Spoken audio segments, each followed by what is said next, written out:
صيامكم مقبول حبايبي، شلونكم؟ اخباركم؟ ان شاء الله زينين، صحة وسلامة. ربي يتقبل منا ومنكم صالح الاعمال. هنا أنا اليوم حابة اسوي شوربة الماش بس على طريقتي، شوربة كلش طيبة.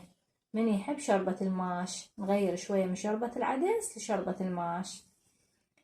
هنا خليت الماش، طبعا نظفته وغسلته كل زين وخليت الماء هسه على النار.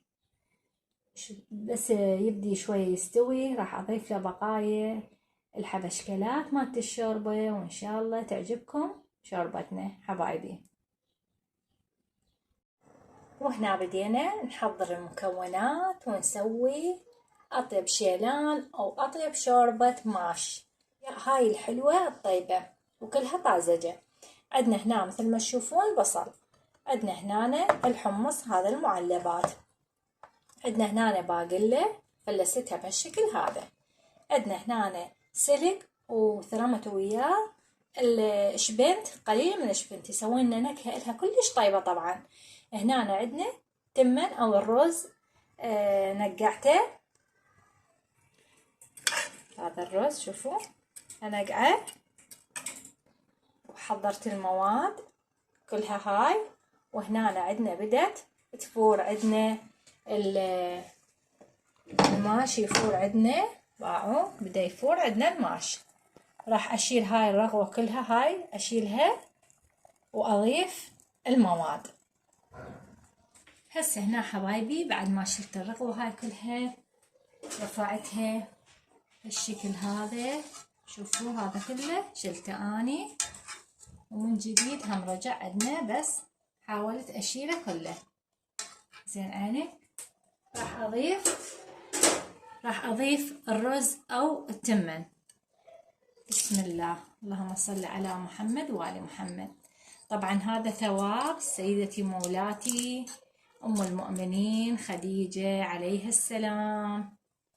هنا راح أضيف الباقلة، التمن بساعة راح يستوي، ما يحتاج له، طبعا كل شي مغسول عندي.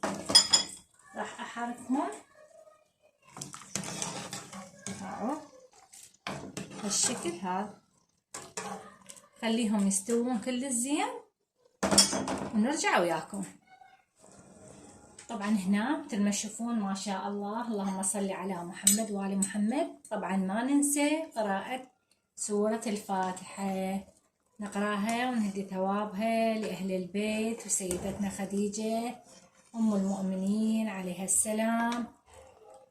حبايبي والأموات جميعا إن شاء الله جعل واصل من دار الدنيا لدار الآخرة يا ربي.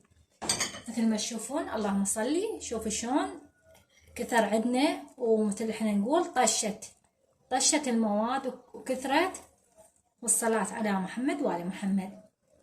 هنا أنا عندي فلفل حار، ملح، بهارات جدر، كمون، راح أضيفها له تسوينا طعم إلها كلش طيب.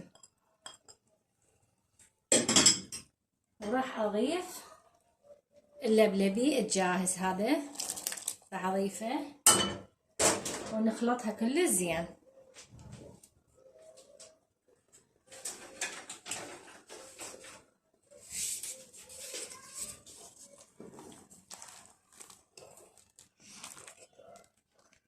طبعا الملح حسب الرغبة حبايبي.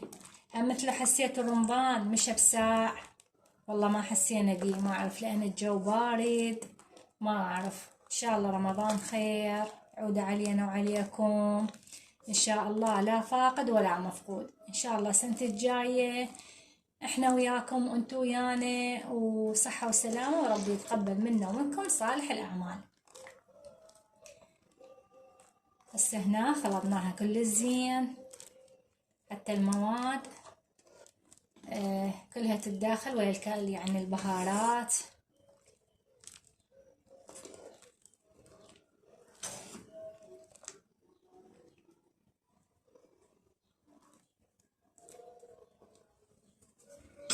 هسه راح اخليها 3 دقايق، وراح ابدي احمس البصل والشبنت والسلق سويه. ابقوا ويانا ان شاء الله كل اللي اقدمه يعجبكم، واذا فتوا علي بالصدفة اتمنى ما تنسوا مني اللايك والاشتراك ومشاركة بين الاهل والاصدقاء، واكون ممنونة لكم. هنا ضفت الطاوة على النار خليتها، قول ما شاء الله اللهم صل على محمد وآل محمد. ضفت الزيت وراح اضيف البصل.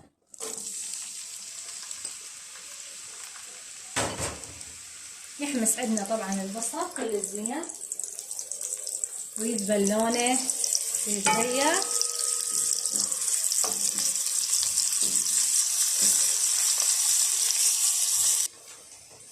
طبعا هنا راح اضيف قليل من المعكرونة.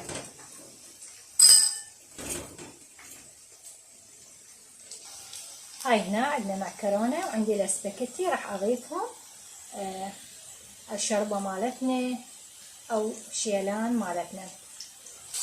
هاي هنا ضفت الشبت والسلق راح احمسه يذبل عندنا، ونضيفه الشوربة مالتنا شوربة الماش طبعا كلش طيبة. وهاي هنا راح اضيف المواد، اللهم صل على محمد وآل محمد. ضفت المعكرونة والاسباجيتي، طبعا هذا شيء اختياري، اللي يحب يضيف واللي ما يحب لا يضيف عادي يعني. هسه هنا حبايبي راح اضيف المواد كلها اللي حمسناها، اللي هي البصل والشبنت والسلق، طبعا ريحته كلش طيبة.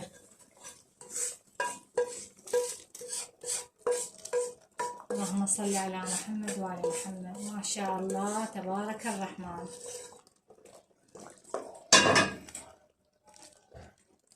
هسه هنا خلصت كل المواد وكلها مستوية، راح اخليها تستوي وتنشف عندنا والقوام اللي احنا نريده.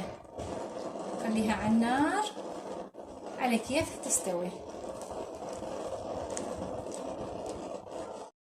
وهنا جينا لنهاية الطبق مالتنا، وهنا خليت البصل وزينته بالنعناع والريحة صارت كلش طيبة. اتمنى يعجبكم كل اللي اقدمه، وسهمنا وسهمكم العافية حبايبي، وصيام مقبول ومع الف سلامة.